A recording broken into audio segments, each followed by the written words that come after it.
Hey guys, Stealth here and welcome back to Wargame. Today it's a 3v3 and this is on straight to the point. It's a very big map for 3 players and that does make it interesting because you got all sorts of opportunities to go for flanks, helicopter rushes, you can usually fight it out in Delta and Echo. You got a bit of everything. What we do not have a bit of is naval warfare. This is the non-naval variant. So as much as you would like, Hotel does not bring in any units. Of course, Lima and the mirror side Bravo do provide reinforcement routes, but only for land units. Planes still have to come in from over here. Now it's a 3v3. We got Sergeant General D, Coity, and Private Malik Klauser over here. Versus Colonel Striker, MiG-21, and Corporate Pingo. Corporate? What? Hold on. That's a bit of early for a blooper, isn't it? Oh well, I just woke up. This is Corporal FKP Pingo, not Corporate. I've been looking at too many applications lately. Anyway, these guys are already spreading out the cap zones amongst each others. We have cap going over here, so that's MiG-21 capping these 2 sectors. Charlie needs to be capped, and again, that's going to be MiG's doing. Over here we got Pingo. I'm not exactly sure why he's going with these markers.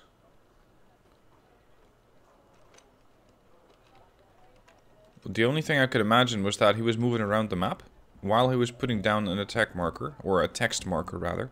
And then, since you use W and D to move around the map, that's what he was putting in, and then he pressed enter and he put these 2 markers down. Anyway, he's going over to these flanks. And we have a marker from Striker pointing an almost direct line to Lima. So he apparently is going to attempt to go there very quickly. Or... no, it seems like he's plotting the course for Pingo. Fuck it, let's just see what goes on. It is an interesting match, I've already watched it. It has a bit of everything. And that is exactly what General D said when he sent this replay in. Alright, we're off. Pingo is the one who is going forward. He's using the HN45N Gamma 2 for that. Anti-air and a little bit of anti-ground, although no cannon, no rocket pods.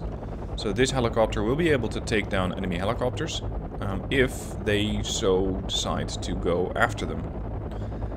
Because with this group, it is pretty unlikely that you're going to be able to capture terrain. This group, though, is something quite different. This is Topala Sokols, and these are armed with rocket pods and the main gun. They also got a couple of Super Pumas with them. These are equipped with, or rather are carrying infantry, recon infantry to be specific. But there is, there it is, there is a command helicopter or a command infantry unit lagging slightly behind. They're putting up an air patrol, and they have probably spotted all the Tsefas over here. Not just the Tsefas. They probably do not see the ninjas yet. The ninjas now have been spotted by an F-18 and a bunch of MiG-29s, but unfortunately the MiG-29s cannot quite get a shot off, so it's going to be up to the Gammas to take down these helos.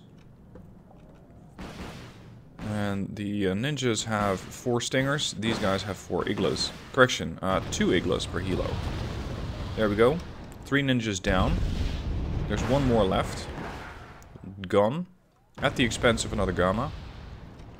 Unfortunately, General D is offloading his anti-air infantry.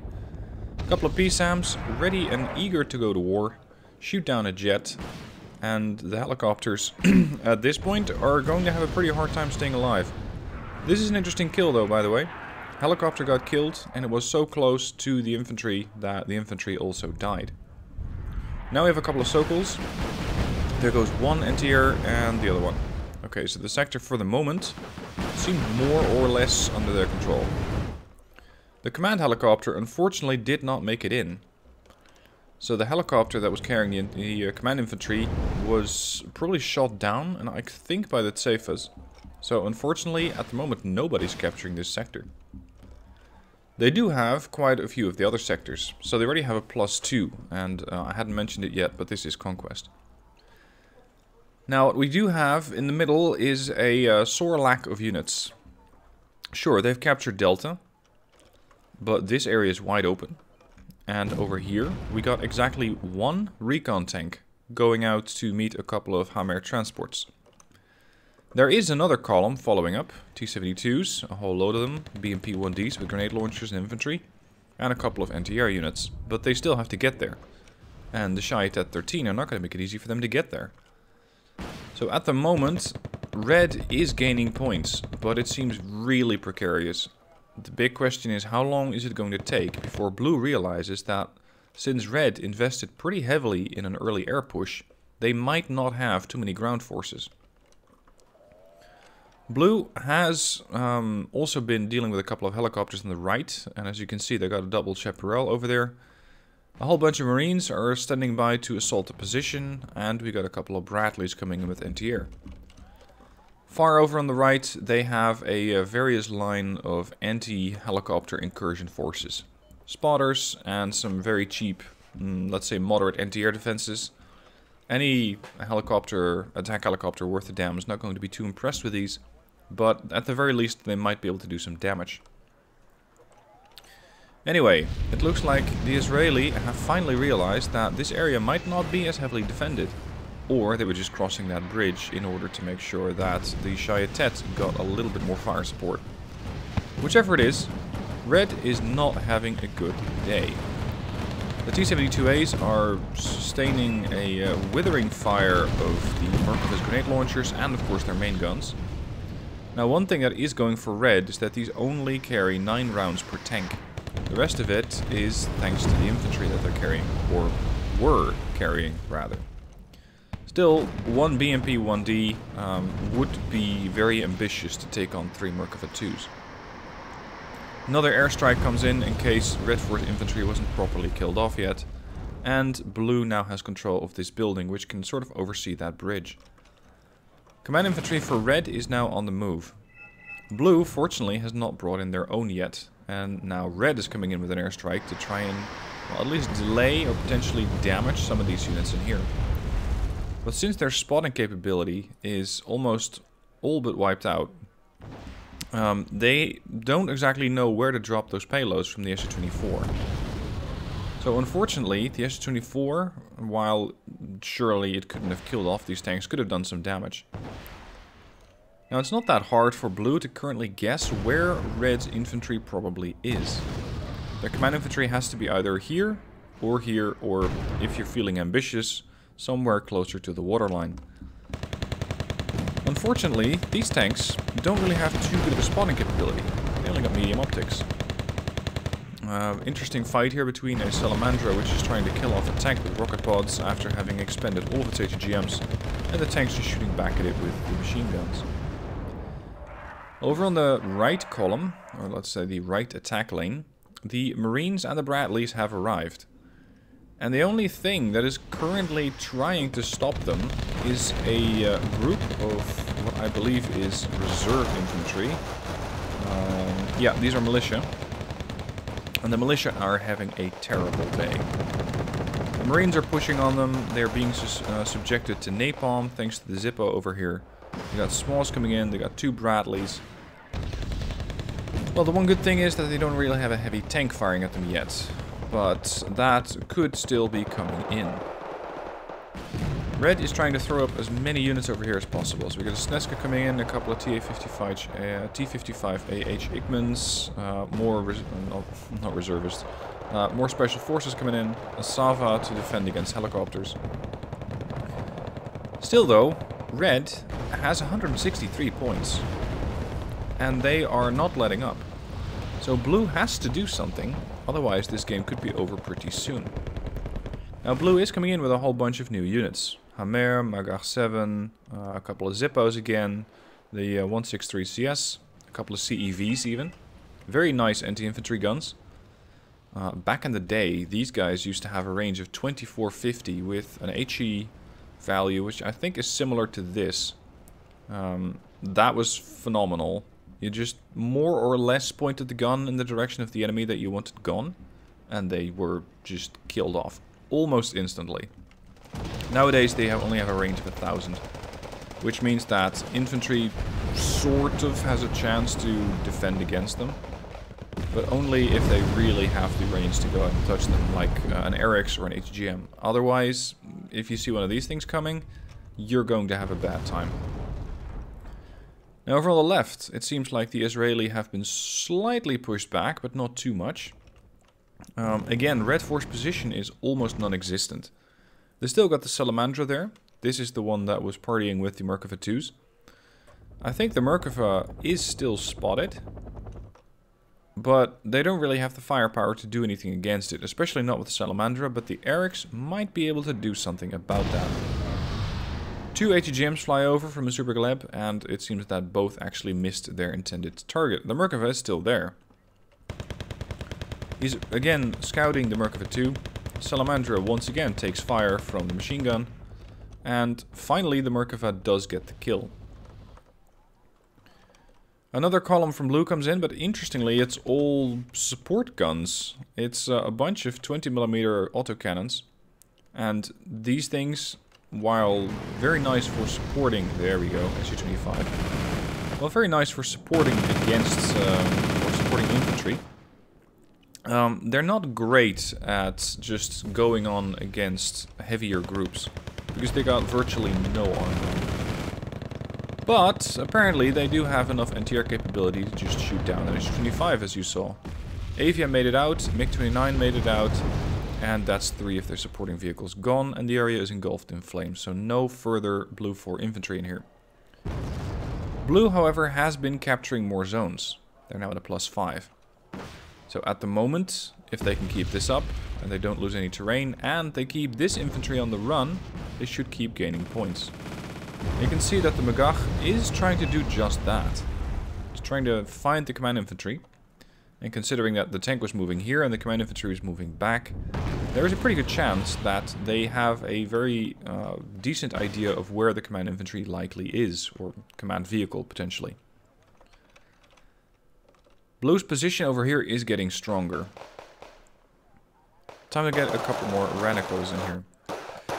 These guys take out the anti-air infantry, and now they're going to have a pretty hard time taking out all the vehicles over here, especially since there's one of those BTR 152s in there. Ranicos narrowly make it into the building and start using the Appalachian. There goes the Recce. And meanwhile, a bunch of UT SEALs are being killed off by Sneska. Sneska apparently also got hit pretty bad. A couple more helicopters over here, but they're all empty. So it's just their 62 Shiki that they're using to try and defend against the Ranico. Ranico firing back with the Velmet M78. But don't quite get the kill. This, however, should deal with some of the others. There you go. Wiped out a good number. Only the Drakon survived and the Hummer transport. More Shiatet coming in. And over on the right, it seems like the battle is slightly less well, heated than it was a moment ago.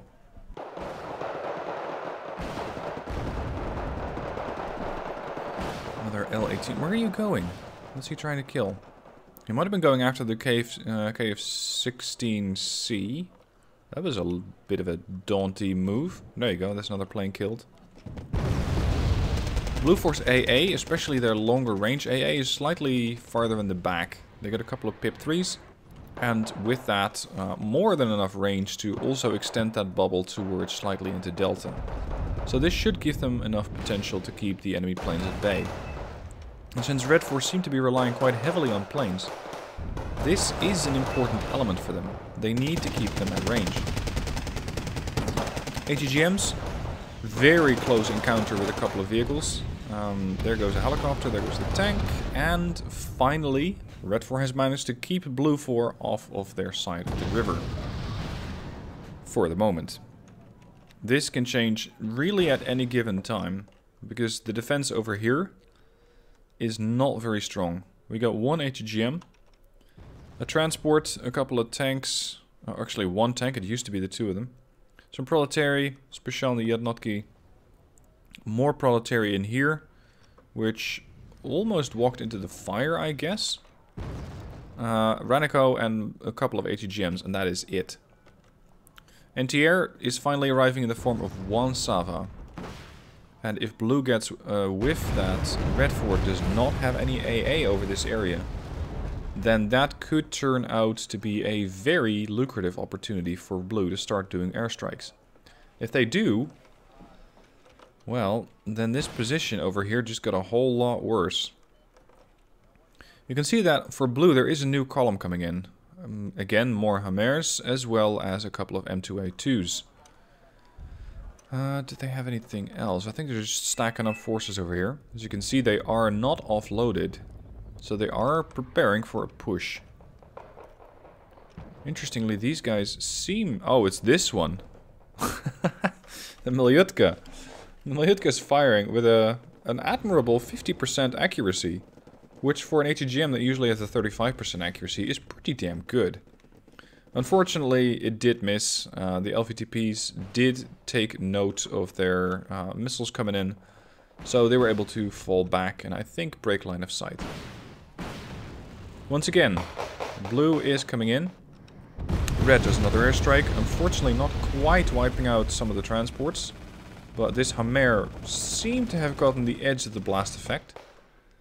Sending in a Humvee, just as a scouting force, and they do run into the Proletariat.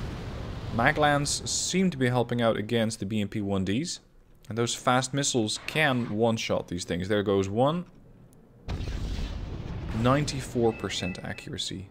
Holy shit. Switching to the other side, where a couple of OT-810s are coming in. With infantry inside, and these guys are not making it across the river. The Maglans have more targets than they have missiles. And they're just making them all count. 4 missiles, and I think 4 targets gone. They killed 2 BMP-1Ds. I think they killed at least one of these over here. These guys are really effective at just temporarily stopping the flow of Red 4 units. Mig does try to keep going across the bridge. He wants to see what sort of resistance there is, or at least that's my interpretation of it. The bridge, however, is getting more and more clogged with dead vehicles. So the more that either blue or red keeps pushing vehicles across this bridge, and the more they keep killing off, the harder it's going to be to actually cross that bridge. So it's going to be interesting to see if this bridge, or potentially this one, does get blocked off. And over here we already have, I'd say 60% of the lane covered in 3 dead vehicles, which are the dead OT-810s. Longbow comes in. And now the lack of Red 4 AA becomes a little painfully obvious. Ito 90 rushes into position. Sava might start maneuvering soon as well.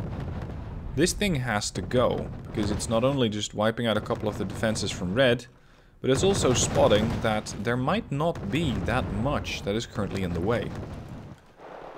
Of course they can see the Zeloznici, but aside from that, they don't really know too much about this area. What they do see is that there are probably no enemy HGMs flying out of these positions at the moment. There goes one. And that was, I think, intended for the CEV. And they're just pushing up with all sorts of infantry. Marines, riflemen, SMAWs.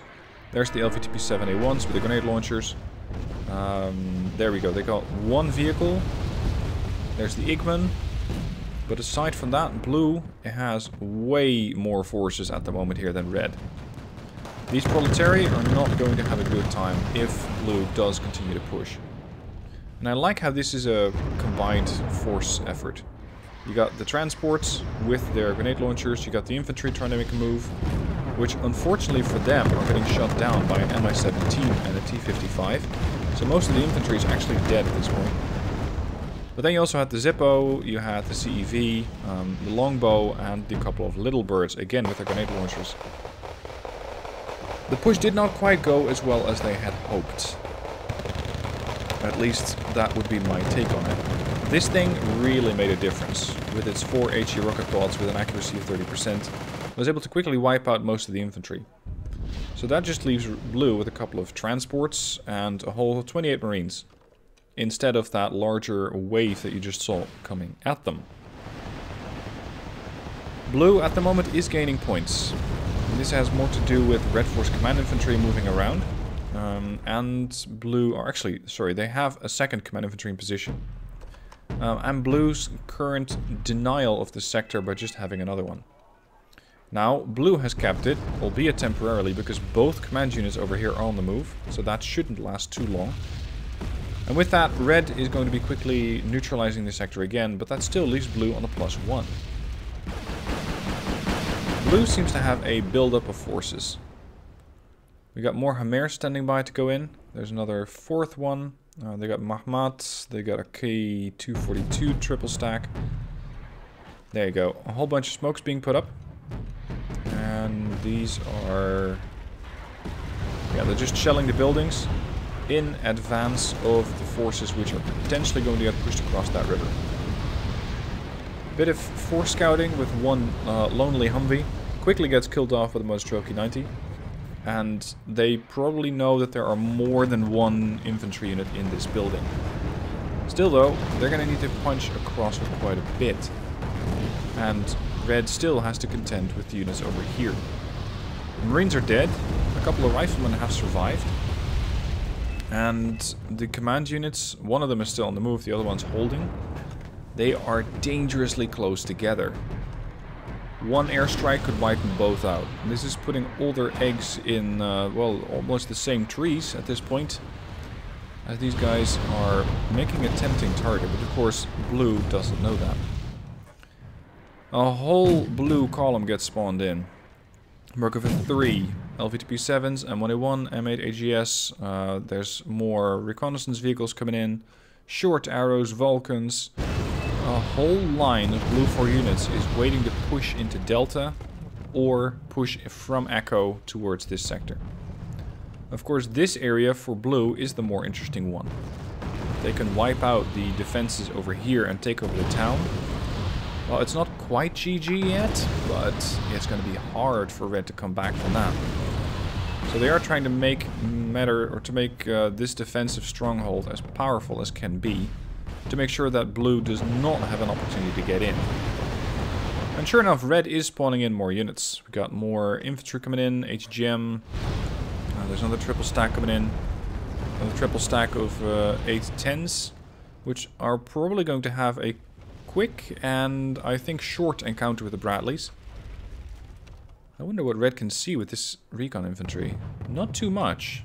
They can see a tank at Sefa, Yasur. I don't even know if red still knows about the units which are in here. Of course, with neutral view you can see everything and that makes it easier to comment. But at the same time, you don't exactly know what the players can see, and that's why I keep switching back and forth. Now it looks like blue is trying to make a move. The smoke screen's coming up, and there is a lot of it. This should completely blind the Mostrelki. Hamers are going for it. The other side's also being blinded in case they have HEGMs lined up over here. It's a mix of both HE and smoke. Red Force artillery is firing back in the meanwhile. And one of these transports, I think... yep, there, it got killed off. The, the recon vehicle, PT-85, dashes out. Does not get killed off by HGMs, which are no longer in this position, and is able to wipe out one of the transports before they drop off, and the second one was able to drop off. And the Shaitet are now desperately trying to get one of those B300 rounds on target. If they can, then they're gonna get the kill. This thing's stunned. They miss. Jeez, this can still... there we go. PT-85 got it. Well done. So the blue 4 offensive, at least on this side, for the moment, didn't work out. Over slightly further to the right, the Zalosnichi and the... I'm not even gonna try and attempt that, are trying to push on the Bradleys and the other... I think it was CEV that they still had in there. And here too, blue is trying to make a move. They have a smoke screen out, and this, interestingly, seems to be Red Force smoke screen. I think they're trying to keep smoke on the enemy to make sure that the enemy does not have line of sight. Which is working in blue's advantage. Because now blue, well, okay, maybe it's working in red's advantage as well. Red has to push forward. Otherwise, no. Blue has to push forward or they indeed lose line of sight. But you also give blue a hell of a lot more opportunity to fall back. Because normally they would have to be all the way over here in this smoke screen. Or in the tree line. But now they can actually fall back into the smoke screen. And since they got an M1A1 over here, which they're probably a little hesitant to lose, this is very welcome. So Red 4 sort of gave them a gift over here. Now we got 10 minutes left on the clock. Blue 4 has 63 points. Red 4 has 173. Done deal. That is, if they can keep this position. And Blue just keeps bringing in more units. Similarly, Red has a couple more units coming in. Again, more infantry. A couple of M84A and recon tanks. And we have columns coming in from over here. No, just a couple of Salak 91s. They keep shelling this position, but again, I think with smoke. Yeah, they're just putting up smoke screens. And now it's Red's turn to make a move. We got strikers coming in. Blue seems to realize what is happening and immediately starts shelling the position from where the transports are likely to arrive. These things are amphibious, so worst comes to worst, they can go off-road or off-bridge. But they're going for the fastest route. They're probably on move fast orders. They're trying to make it across this bridge, and those wrecks are not making it easy. And then they get greeted by a group of Kutai 90. Ranico have all made it out of the transports. Thank God. That could have been very, very deadly. And indeed, it is very deadly, as instantly 25 Ranico get wiped out. Now, they might be able to capture this building, but it begs the question how long they can hold that building for.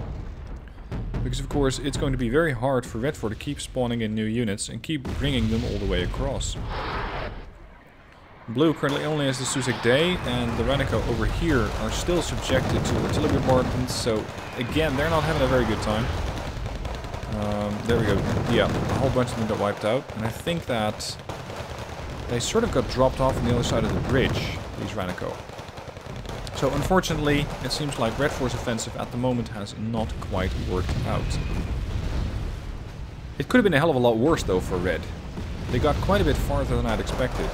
If those Maglands had still been here, or slightly further ahead maybe, like over there, sure enough they would have taken fire from the Twardy, but they would have been able to do some damage against those transports.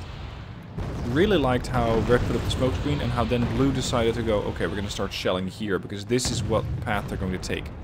So keep them suppressed, keep doing damage. Barak flies over, tries to get a kill on the Twardy. I think it got one missile in, but I'm not 100% on that. Because I think it should have done a lot more damage, and there goes the Barak. That's one HGM plane less to worry about. OSAs are currently falling back since the air threat seems to have subsided and they were all spotted.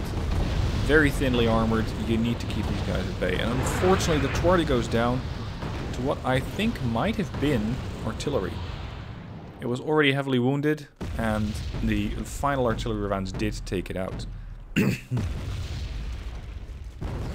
Blue once again is stacking over here. More columns, more transports, more infantry. The longbow is standing by to scout out for everybody. Is it being resupplied here or something? Yeah, it's just parked. It's just parking the longbow. Pretty close to the combat zone, why not? Ballsy fighter move here. Going for the Hera. Why the hell do you want to do that? I didn't quite catch if that was a reconnaissance helicopter or just a transport. But it might be a little bit of force scouting by the Block 52 to see how good Red's NTR actually is. And it's a valid question, because the only thing that's firing back at them are two panicked OSAs and one newly spawned in Sava. And the Block 52 just dances around everything. 13 minutes left on the clock. Blue has a +1, 107 versus 173. It can still go either way. It can still really go either way.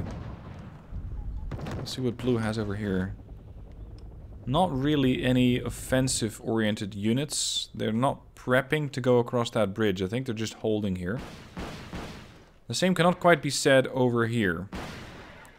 This is a force buildup that is just waiting for the green sign and waiting to push across this open field yet again.